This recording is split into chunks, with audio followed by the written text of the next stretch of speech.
Saint Antoine de Padoue. Ton nom bienfaisant est répandu à travers le monde comme celui d'un intercesseur très puissant.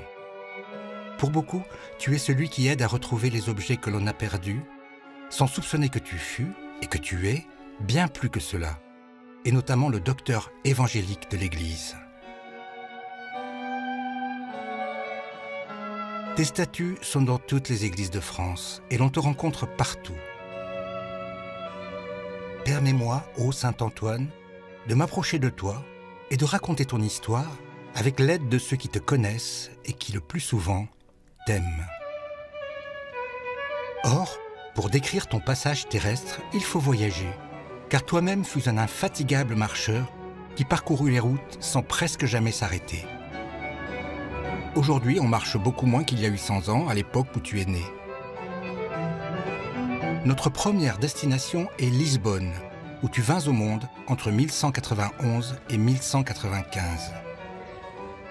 Car tu es né portugais sous le nom de Fernand de Buloes. Les Portugais, eux, n'oublient pas que tu fus l'un des leurs et ne t'appellent pas autrement qu'Antoine de Lisbonne. É santo muito importante para os portugueses, ilustre desconhecido. Se calhar muitos não sabem que ele foi franciscano, muitos não sabem o que Santo António fez.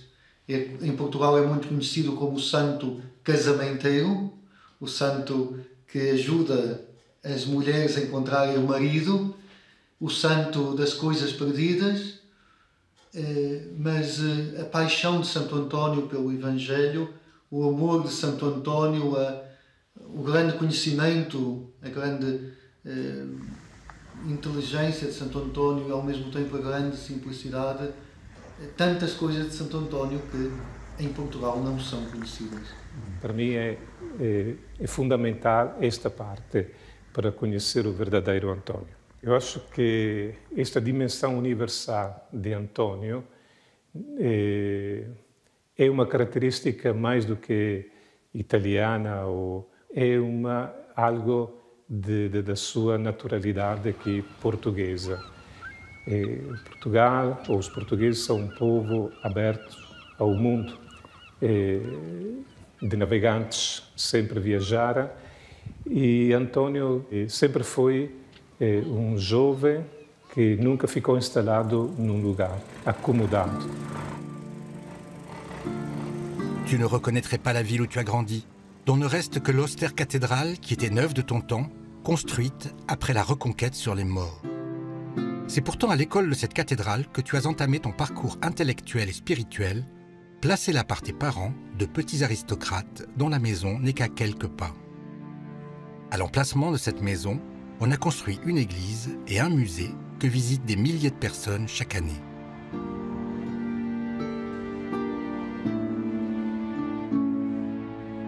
À l'adolescence, tu entras au monastère de Saint-Vincent-hors-les-Murs de Fondation Royale pour suivre des études rigoureuses, mais après 2 ans, tu décidas de quitter Lisbonne pour le monastère augustinien de Santa Cruz, dans ce qui était alors la capitale politique et culturelle du pays, Coimbra, au centre du Portugal.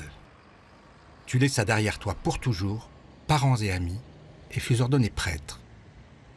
Un jour, à Santa Cruz, se présentèrent d'étranges voyageurs, un groupe de jeunes gens appartenant à la communauté formée quelques années auparavant en Italie, autour d'un homme singulier, François d'Assise.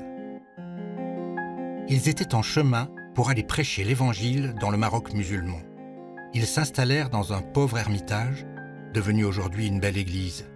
Aqui estavam os primeiros franciscanos que tinham vindo de Itália e que viviam uma vida alegre, uma vida pobre, mas cheia de entusiasmo, cheia de alegria, cheia de fraternidade. E Fernando ficou cativado pelo exemplo deles.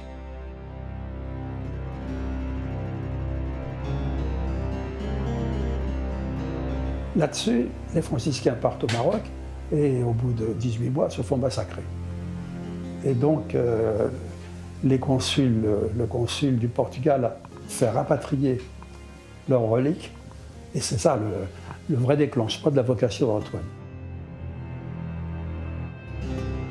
Ce fut en effet sans doute là le plus grand choc de ta vie. Tu quittas le prospère Santa Cruz pour l'Ermitage des Frères et devins l'un des leurs, prenant alors le nom d'Antoine.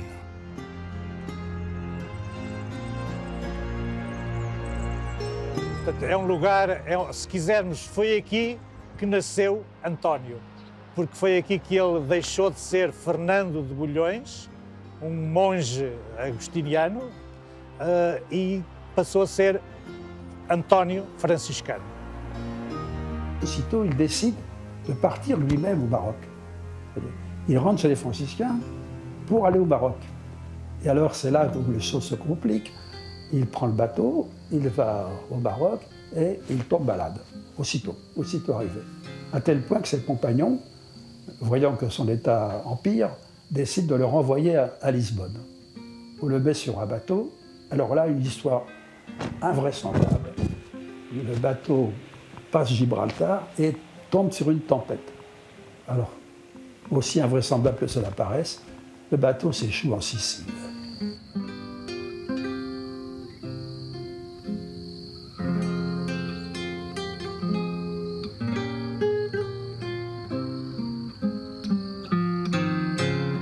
Ce début du XIIIe siècle où tu as vécu fut un temps de mutation.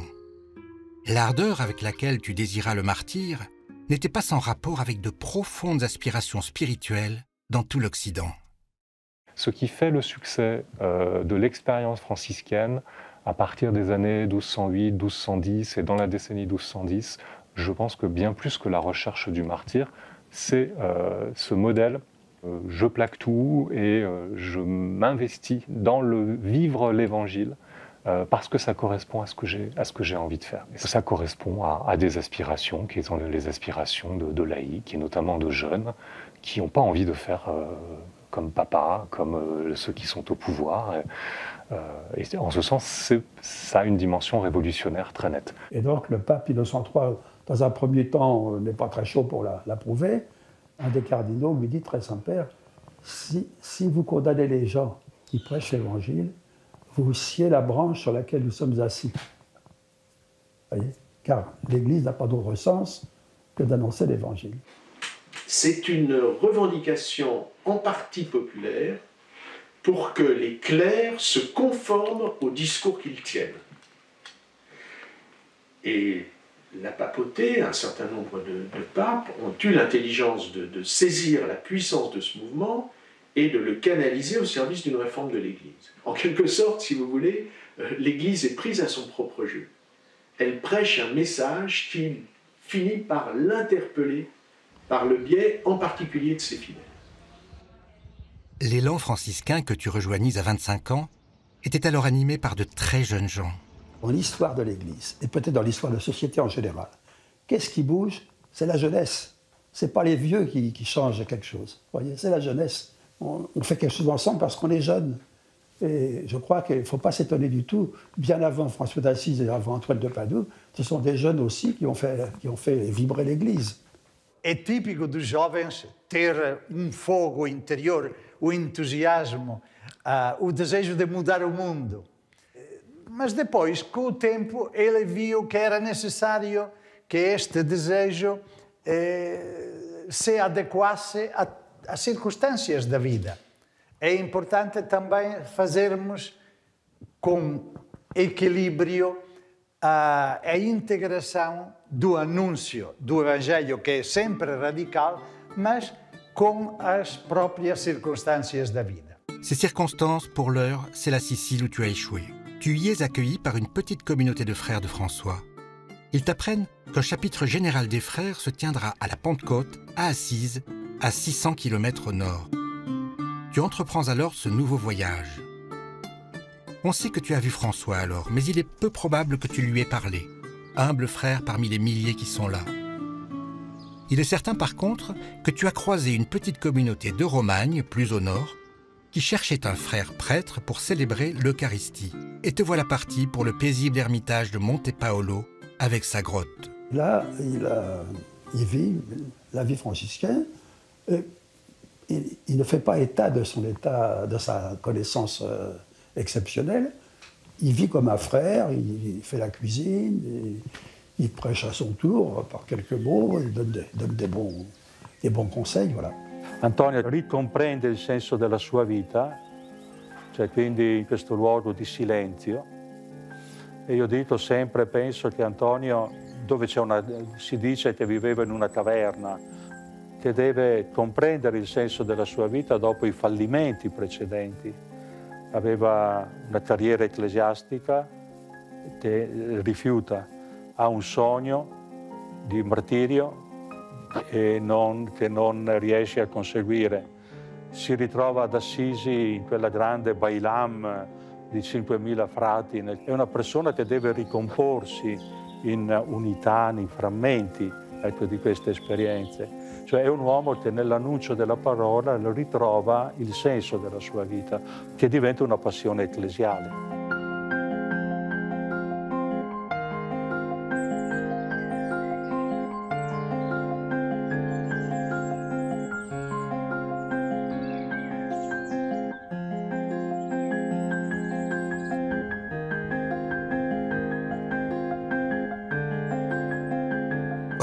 Au bout d'une année, voilà que dans la ville voisine de Forlì, les frères dominicains recherchent un prêcheur pour l'ordination de quelques-uns des leurs, et, te sachant prêtre, on te désigne pour cette tâche.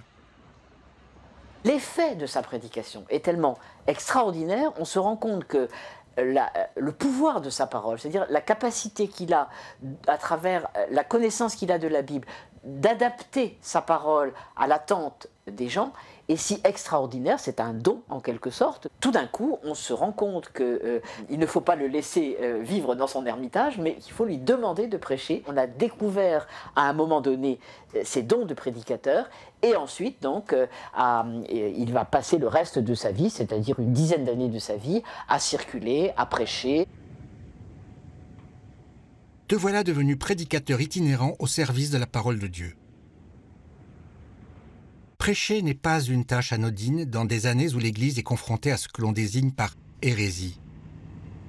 Pour nous aujourd'hui, Antoine, il n'est pas aisé de concevoir l'importance qu'avait la prédication à ton époque.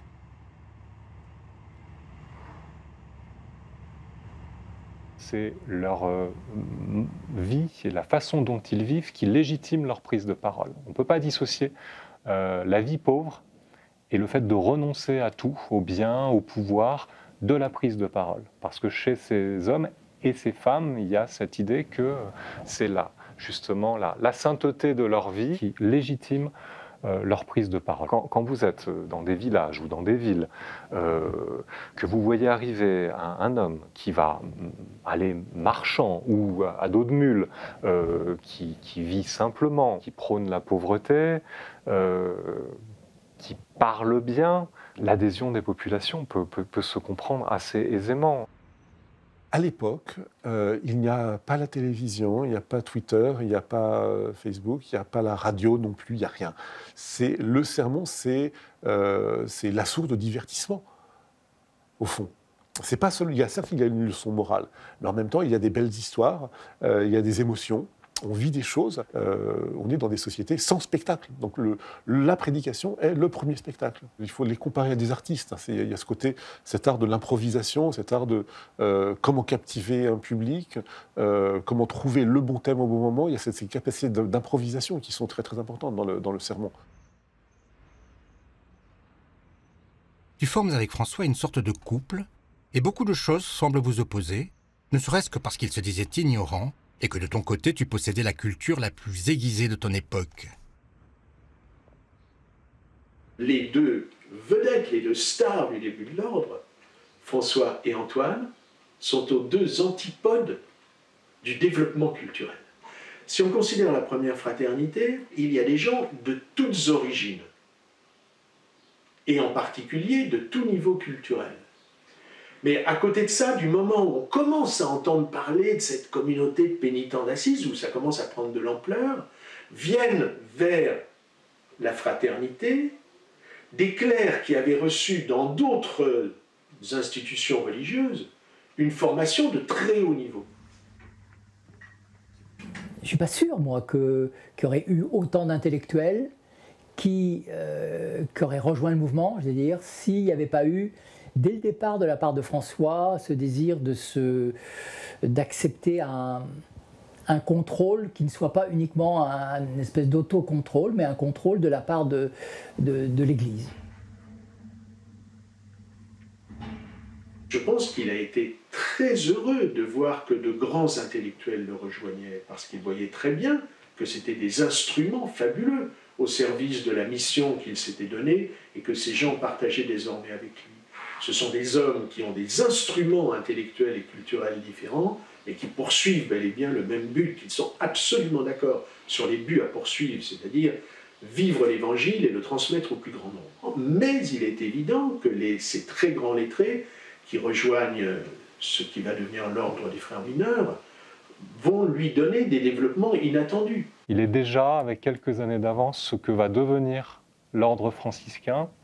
Pas tous, hein, ça va être l'objet de dissension, mais à la tête de l'ordre, pensez à Bonaventure au milieu du XIIIe siècle, des intellectuels, des lettrés, des intellectuels, des hommes de la parole, hein, du savoir et de la parole.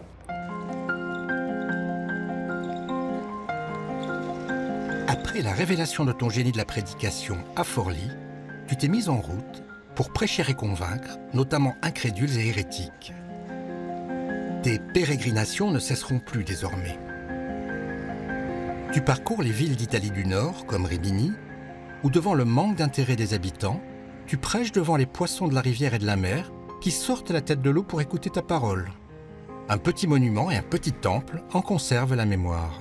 Santo Antonio, portanto, ao tornar-se franciscano, mostra-nos dois aspectos importantes da vida. Primeiro, manter sempre este desejo interior de procura, de busca daquilo que é o melhor, daquilo que é o mais importante na vida, dar um sentido grande à nossa vida. E para alcançar este objetivo é preciso caminhar sempre, não ficar parados, ter sempre esta inquietação.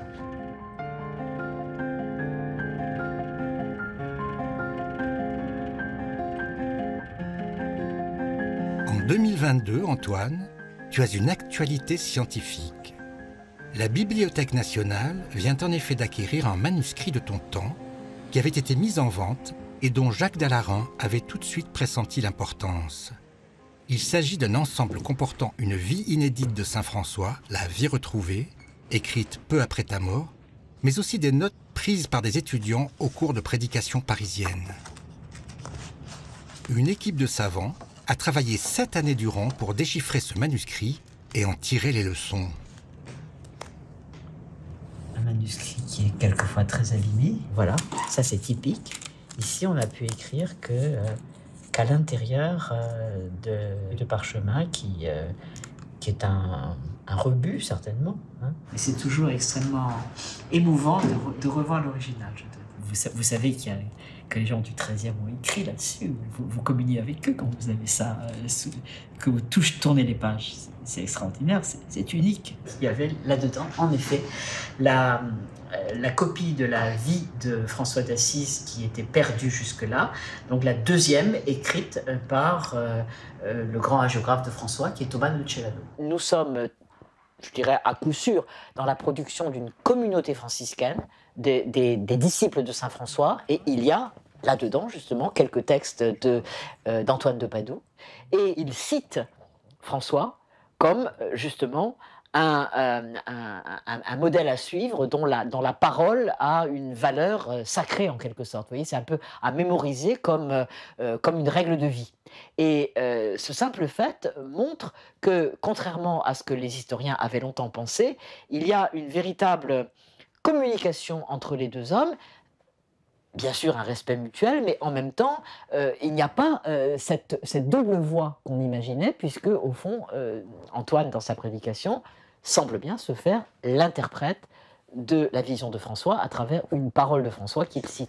Et les autres grandes bibliothèques américaines, britanniques ou allemandes ne sont pas mis sur les rangs pour ça? Elles n'ont pas eu le temps.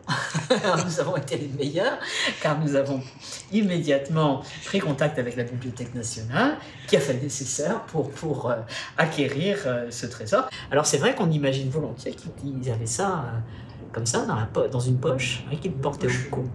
Et là, il semble quand même que la première des finalités était la prédication. Au début de ta prédication dans le sud de la France, il y eut un chapitre à Arles, au cours duquel François apparut miraculeusement pour confirmer son adhésion à ta prédication.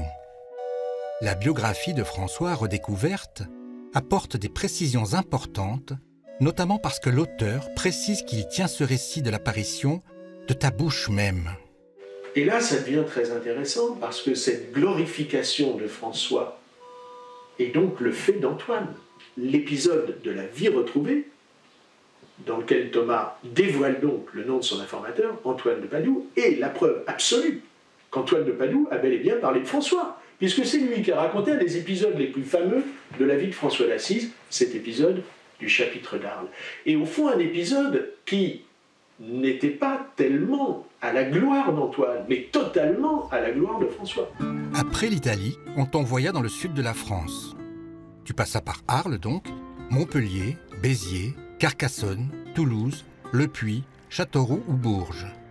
Tu te fixas à Limoges et surtout Brive-la-Gaillarde, où un couvent veille depuis 800 ans sur les petites grottes où tu t'étais installé.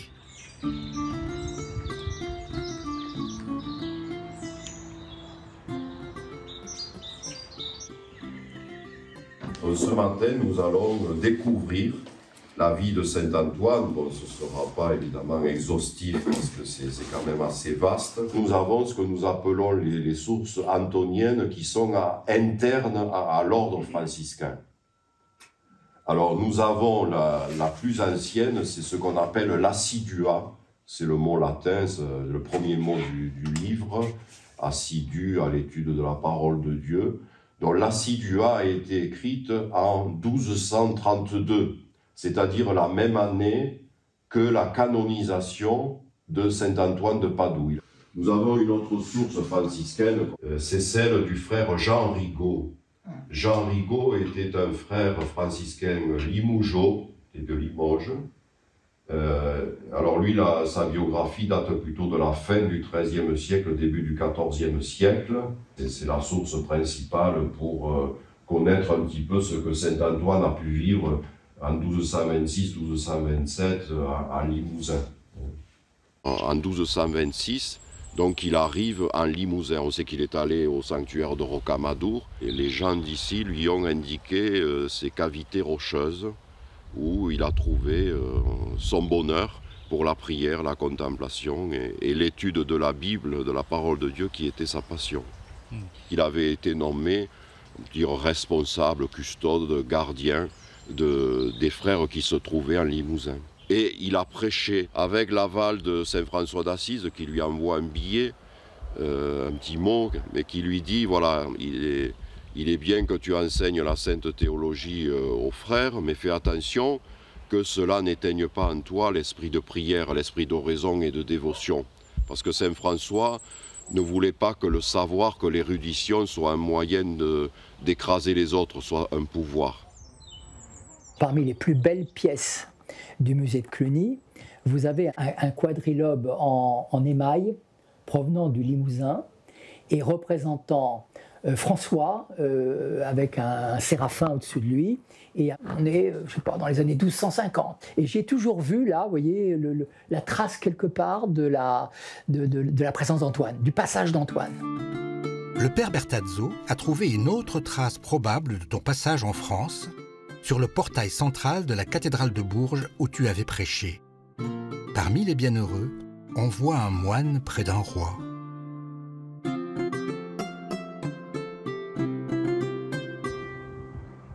Sur ton chemin, la tradition a conservé la trace de miracles que tu as effectués. Le plus fameux étant celui de la mule à Toulouse. Un hérétique, ou au moins un sceptique, ne croyait pas en la présence réelle du Christ dans l'Eucharistie. Tu lui suggéras alors de ne pas nourrir l'animal pendant 3 jours, puis de lui donner le choix entre le picotin d'avoine et l'hostie consacrée. La mule refusa l'avoine et s'inclina devant l'Eucharistie, convertissant aussitôt son maître. Une autre fois, un seigneur qui te recevait dans son château te surprit en adoration devant l'enfant Jésus rayonnant. C'est là la source de milliers d'images de toi. Au début, tu étais représenté avec le livre saint, puis avec l'enfant hiératique, la parole, puis enfin avec l'enfant plein d'amour.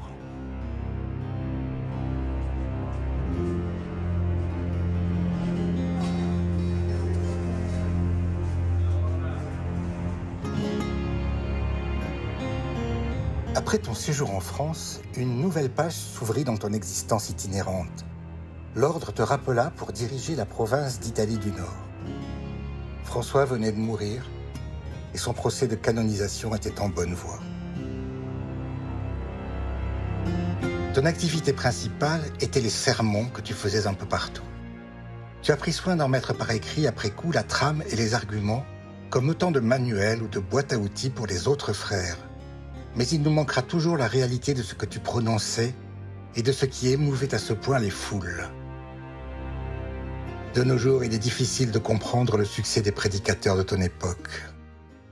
Ce sont des associations de termes qui lui permettent de se déplacer à une vitesse incroyable dans les textes bibliques qu'il commente. Ça, c'est très caractéristique, selon moi, d'Antoine de Padoue, et comme il est le premier prédicateur lettré de l'ordre des frères mineurs à avoir laissé un recueil de sermons, je dirais que oui, de ce point de vue-là, ça marque une étape vraiment, vraiment importante. Soucieux d'enseigner les futurs prédicateurs, tu créas un petit institut de théologie à Bologne, à 2 pas de la grande université de droit.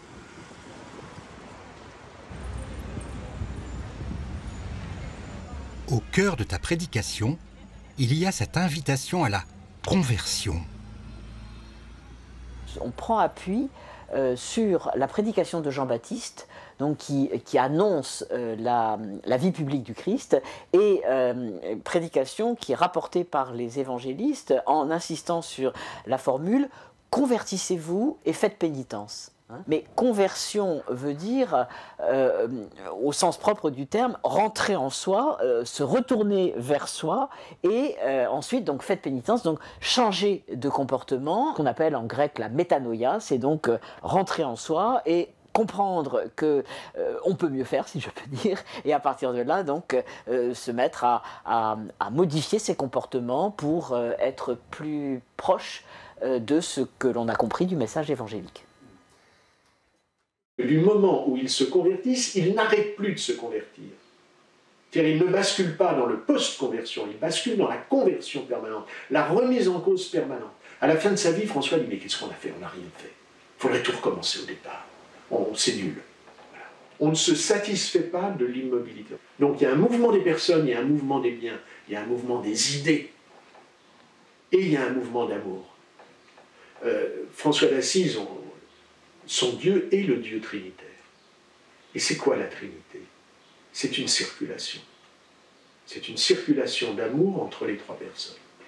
C'est un flux qui entraîne, qui est tellement fort qu'il crée le monde. C'est ça la Trinité. C'est ce que François dit dans le Cantique de Frère Soleil, si on le lit bien. Il s'agit moins de renoncer que de renoncer pour quelque chose, et donc au fond ce vers quoi on tend est plus important que ce à quoi on renonce. Faire pénitence, c'est souvent d'aller vers les autres, de mettre en pratique en particulier le chapitre 25 de Saint Matthieu, c'est-à-dire le texte dans lequel le Christ recommande les œuvres de miséricorde. Donner à boire à celui qui a soif, à manger à celui qui a faim, visiter les prisonniers, aider les malades, etc. Ton nom, Antoine, est associé aux nombreux miracles que tu obtiens pour ceux qui te sollicitent. Je pense que c'est des signes, un peu comme les miracles même que Jésus a pu faire finalement. À chaque fois, c'est pour montrer que voilà, tes péchés sont pardonnés, ou pour montrer qu'une vie peut renaître. Et finalement, c'est toujours le but, je pense, de la vie chrétienne, Et des miracles, c'est d'amener à Dieu, c'est d'amener à la conversion du cœur. Alors ça passe parfois par la guérison du corps, mais on sait que ce n'est pas le but ultime. Donc je pense que les miracles ont pour but d'amener à Dieu. Ces gens-là, on leur raconte en permanence et toute leur vie est structurée par l'histoire d'un miracle qui est le miracle absolu, c'est-à-dire vaincre la mort. L'incarnation, double miracle, un Dieu qui se fait homme et qui se sacrifie, résurrection. Donc comment ne pas croire en d'autres miracles, y compris des miracles de résurrection, puisque ça s'est fait. Et on voit que ça a été vraiment un homme de paix, de réconciliation. Il y a l'histoire avec les brigands, où voilà, il se fait prendre par une bande de brigands qui veulent le détrousser, et finalement il réussit à les convaincre de repartir sur le droit chemin, de se convertir. Donc on voit que si, le fond des choses, c'est d'amener les gens à Dieu, quoi.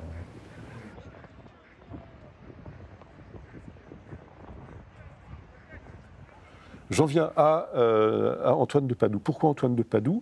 C'est qu'on a là un des plus grands thaumaturges du Moyen-Âge. J'ai beaucoup d'affection pour ce personnage assez fascinant. Donc il y a une première vie écrite par un contemporain. Donc elle est écrite dans l'année qui suit la mort d'Antoine. Et il y a finalement assez peu de miracles, même dans ce texte. C'est un récit finalement assez sec qui fait surtout l'éloge de la prédication. Il dit c'est la prédication fabuleuse d'Antoine qui a converti. Voilà. Chacun a confessé ses péchés, a abandonné ses mauvaises activités, les prostituées, les usuriers, etc. Les voleurs ont été convertis, touchés par la grâce, par la puissance de son verbe.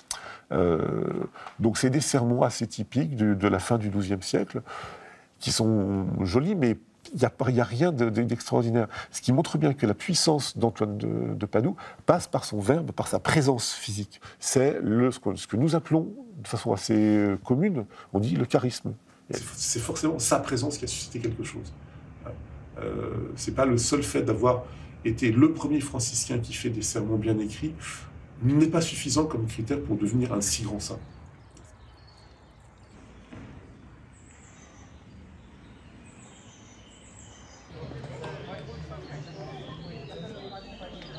Je crois que les plus beaux miracles, ce sont ceux qui ne se voient pas. Ce sont ceux qui sont tout à fait intérieurs, qui sont dans le domaine du cœur. Et voilà. Mais après, il y a des personnes qui nous disent « j'ai reçu des grâces ». Voilà. Il y a toutes sortes de raisons qui font qu'on prie Saint-Antoine, mais je pense que les véritables miracles sont ceux qui provoquent le retournement d'une vie, un changement intérieur profond, une nouvelle orientation, des nouveaux horizons qui s'ouvrent, voilà, des guérisons qui peut-être sont plus spirituelles que physiques. Mais on a eu l'écho là d'une guérison physique, de quelqu'un qui avait une tumeur et qui a prié Saint-Antoine. Les médecins ne comprennent pas, la tumeur a disparu. Quelques mois avant de mourir, tu abandonnas tes responsabilités dans l'ordre et vins habiter Padoue, une cité importante non loin de Venise. Si tu es resté dans la mémoire humaine comme Saint-Antoine de Padoue, c'est qu'il se produisit avec le peuple de cette ville une rencontre extraordinaire dont l'apothéose fut le prêche de Carême de 1231. Des milliers de personnes viennent l'écouter. Il faut concevoir Saint-Antoine à ce moment-là comme un saint vivant. C'est quelqu'un qu'il faut protéger. Il a des gardes du corps. Et on dit qu'il y a même des femmes qui lui courent après avec des ciseaux pour essayer de couper un morceau de son habit.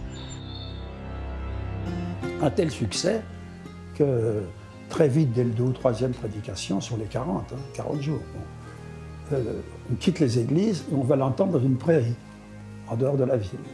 Et donc des milliers de personnes, chaque soir à 17h, quittent leur travail et viennent écouter la prédication d'Antoine. Tu fis alors une prédication retentissante, dans laquelle tu condamnais sévèrement les usuriers de la ville, et en mémoire de toi, la municipalité prit la décision de ne plus incarcérer les pauvres débiteurs. Donc c'est pas simplement traduire, si vous voulez, le texte des évangiles dans la langue vernaculaire, mais c'est aussi prendre position concrètement pour défendre les pauvres qui risquent d'être les victimes d'une société qui est elle-même en train de changer, société dans laquelle la pauvreté se développe, les gens ne peuvent pas vivre sans emprunter de l'argent et souvent n'arrivent pas à rembourser.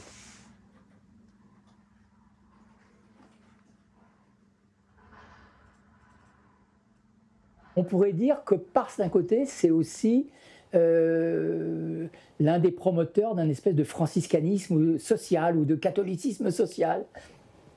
Parce qu'à la fin du siècle, et peut-être surtout après au XIVe siècle, vous aurez des frères qui vont inventer, vous savez, les monts-de-piété, où les gens apportent un petit objet et puis on leur donne de l'argent sans intérêt. Vous savez que c'est les franciscains qui ont inventé les monts-de-piété. On peut dire qu'il est, par certains côtés, un peu au départ de ce genre de choses. C'est-à-dire que les franciscains se soucient, je dirais, des vraies conditions de vie des gens. Alors on n'est pas étonné qu'au sortir de ce carême, après une vie aussi remplie, aussi donnée pour le Christ et pour les autres, il soit épuisé. Il est épuisé par la prédication et épuisé par les confessions. Car à la suite de la prédication, il confesse. Après Pâques, tu vins prendre du repos à Campo San Piero, au nord de la ville, où tu fis établir une cabane dans un figuier, d'où tu continuais à prêcher. Ce serait ton dernier ermitage. Sentant la mort venir, on te ramena à Padoue et tu succombas dans le faubourg de l'Arcella, événement dont une église garde la mémoire.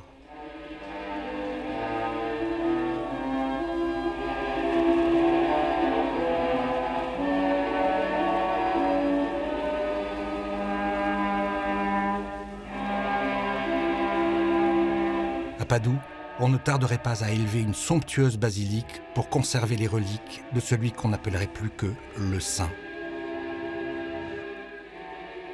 Avevano, quando è stata fatta la ricognizione, hanno fatto un calco del cranio di Sant'Antonio, quindi hanno potuto, a partire dal cranio di Sant'Antonio, hanno fatto la ricostruzione di San Francesco, non è rimasto niente.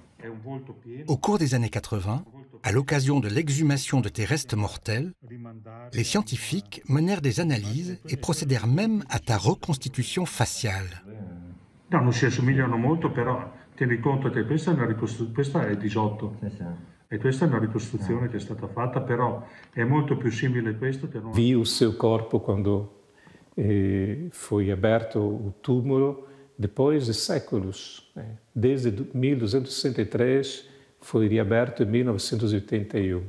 E o que é que encontraram os cientistas e médicos da Universidade de Pádua que estudaram o seu corpo? Descobriram qual era o seu estilo de vida. Um homem que caminhou muito. Um homem que tinha um estilo de vida austero, sóbrio. Parece que não comia carne, mas só verduras, principalmente. Podemos encontrar em Antônio modelos para um estilo de vida hoje mais saudável.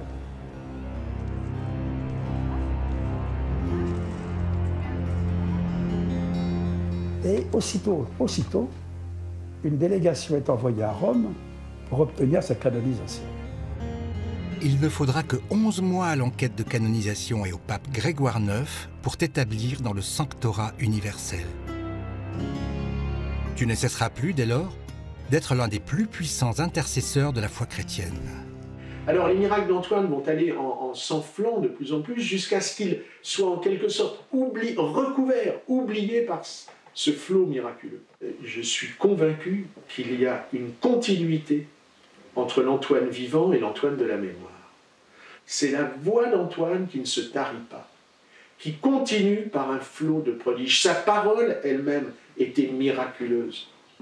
Puisque, c'est quoi un miracle? C'est pas un tour de magie, c'est une conversion. Un miracle, c'est avant tout une conversion du cœur. Et au fond, Du moment où on comprend cela, il est logique que la prédication, qui est une prédication d'appel à la conversion, c'est-à-dire à retourner son cœur, eh bien il est normal que ça se continue sous forme de miracle. La voix d'Antoine continue à produire des miracles. Aujourd'hui, tu es celui qui permet de remettre la main sur les objets perdus. Cette réputation vient de ta prière exaucée pour retrouver un psautier que l'on t'avait dérobé. Depuis assez jeune, si je perdais quelque chose ou voilà, j'avais besoin de quelque chose de pratique, je priais assez facilement Saint-Antoine. Et d'ailleurs, ça marche assez bien. Et alors que là, j'ai pu découvrir la personne, le fait de pouvoir passer ici à la basilique, prier sur sa tombe, voilà, ça donne un peu plus de consistance à la relation. Et alors, je lui confie beaucoup les situations difficiles de mes proches, de mes amis, de ma famille. C'est vraiment, ouais, je découvre une belle relation voilà, en lui confiant vraiment les souffrances des personnes. Ouais. Saint-Antoine est quand même un peu plus que celui qui fait retrouver des objets perdus. On perd des choses bien plus importantes. Les pèlerins, justement, sont témoins quand ils discutent un petit peu avec les frères qu'ils ont perdu l'amour, l'amitié, ils ont perdu un être cher, ils ont perdu la santé, ils ont perdu une profession, un métier. Ils ont perdu le sens de la vie, ils ont perdu la foi. Beaucoup de choses qui déstabilisent, qui rendent les personnes très très malheureuses. Et on voit des gens qui arrivent ici qui sont courbés. Alors on peut dire ce qu'on veut de la dévotion populaire, Dieu il regarde les cœurs. Et les signes, chacun trouve sa manière de s'exprimer. Mais c'est extrêmement profond. Oui, on a tous besoin de quelque chose qui nous permet d'aller à Dieu. Alors le Christ, évidemment, en tant que chrétien, première chose, mais je pense que les saints, s'ils ont une raison d'être, entre guillemets, dans notre foi, c'est parce qu'ils nous amènent à Dieu. Donc je pense que Saint-Antoine, encore aujourd'hui, amène à Dieu, ouais, c'est sûr. Sono gesti antichi, quelli di andare nel luogo santo, il luogo del pellegrinaggio. Cioè il pellegrinaggio appartiene a tutte le religioni ed è un muoversi, mettersi in movimento. Quando si arriva anche in questo luogo dove c'è la tomba di Sant'Antonio, c'è subito, fin dagli inizi, è una tomba, ma soprattutto c'è quel gesto che è molto umano del toccare.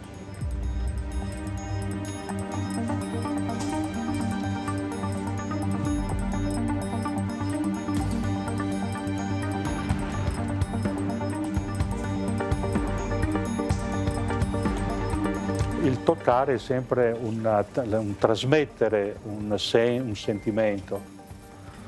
Nel Vangelo noi troviamo che Gesù ogni volta che deve guarire tocca una donna malata, tocca un morto, tocca un lebbroso. E allora questo fatto del toccare è una partecipazione corporea, vorrei dire, che esprime proprio questa vicinanza. E poi è un toccare, è un accarezzare quella tomba, ecco, dove mettere una mano e soprattutto quello che colpisce è il silenzio, ecco, con cui viene vissuto questo gesto dell'accarezzare toccando appunto quella tomba. Cioè che Sant'Antonio viene recepito da persone anche di una cultura medio-alta, secondo le tipologie marxiste precedenti, cioè della devozione popolare come la religione degli indotti, delle persone che non hanno cultura, mentre invece è emerso che il livello culturale è un livello medio-alto.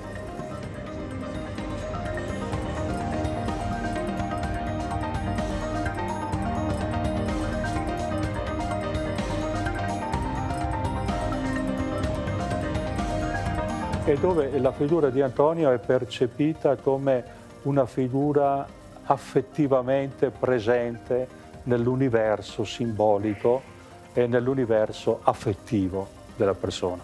Questo perché proviene soprattutto da tradizione familiare, c'è tutta un liaison, un legame appunto che proviene dall'ambito familiare. Je n'ai pas de dévotion particulière à Saint-Antoine, mais c'est vrai que quand je regarde une statue de Saint-Antoine, par exemple, ça me renvoie à la simplicité évangélique. De voir Antoine avec l'enfant Jésus, il m'est arrivé de recevoir cette grâce que la vision de cette statue me permette d'entretenir un dialogue avec l'enfant Jésus. Et je crois que c'est ça qui fait que les gens sont attirés par saint Antoine de Padoue. C'est que c'est un homme qui prend soin du tout petit. Qui prend soin du tout petit. En tout premier lieu, l'enfant Jésus qui habite en nous, qu'il faut entretenir, qu'il faut prendre soin de cet enfant Jésus et pas le faire vivre en nous. Parce qu'on devient très vite compliqué et préoccupé. Et la simplicité évangélique que nous apporte Antoine avec l'enfant est une richesse pour notre vie. Et prendre soin aussi du tout petit qu'on a en chair et en os, le tout petit l'enfant, le tout petit le pauvre, le tout petit le malade. Et saint Antoine, je crois, attire une dévotion populaire pour ça. Parce que je ne pense pas que les gens qui viennent connaissent toute l'histoire, toutes les péripéties qu'Antoine a vécues exactement, mais c'est voilà, son charisme en fait d'être avec le tout petit et de prendre soin du tout petit.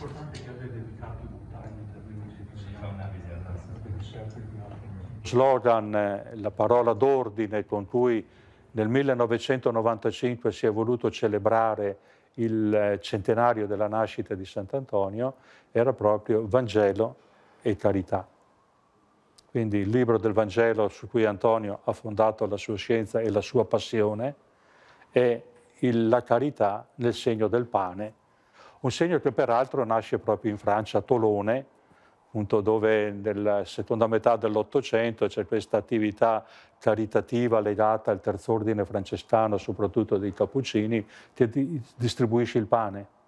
E poi dalla Francia viene anche qui a Padova, dove c'è l'opera del pane dei poveri, che è una delle attività caritative qui della Basilica. Discutono se è stato prima a Padova o a Tolone, ma questo è un altro problema.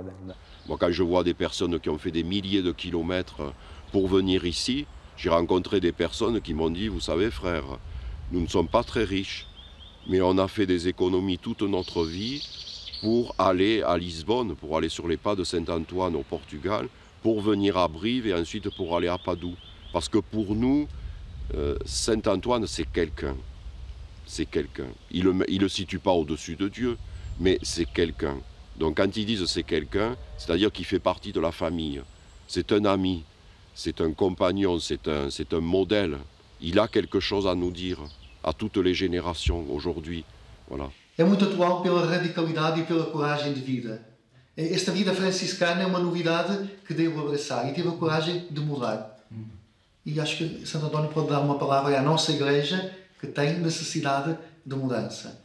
Santo António é muito atual pelo seu amor aos pobres e a situação que estamos a viver de pandemia, de guerra, de crise.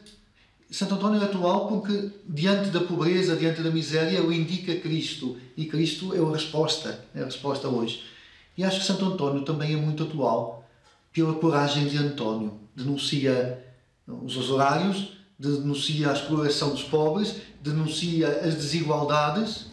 Hoje, António pode ser um desafio.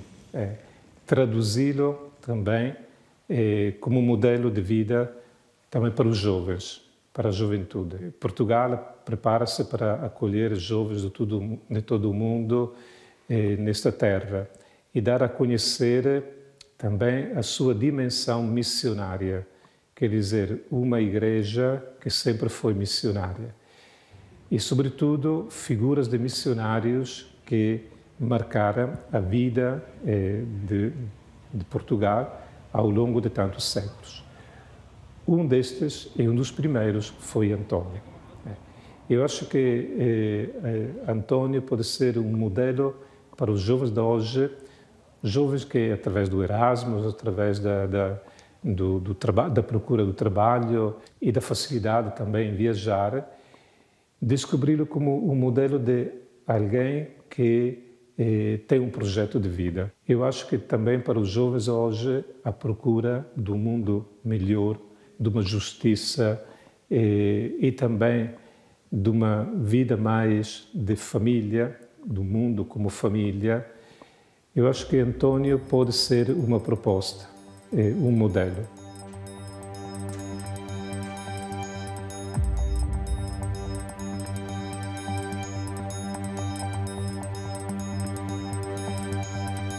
Moi, je crois que ça peut être actuel aujourd'hui. Surtout qu'aujourd'hui, on est dans un monde qui cherche l'émotion et je pense que la recherche du beau est dans chacun des hommes.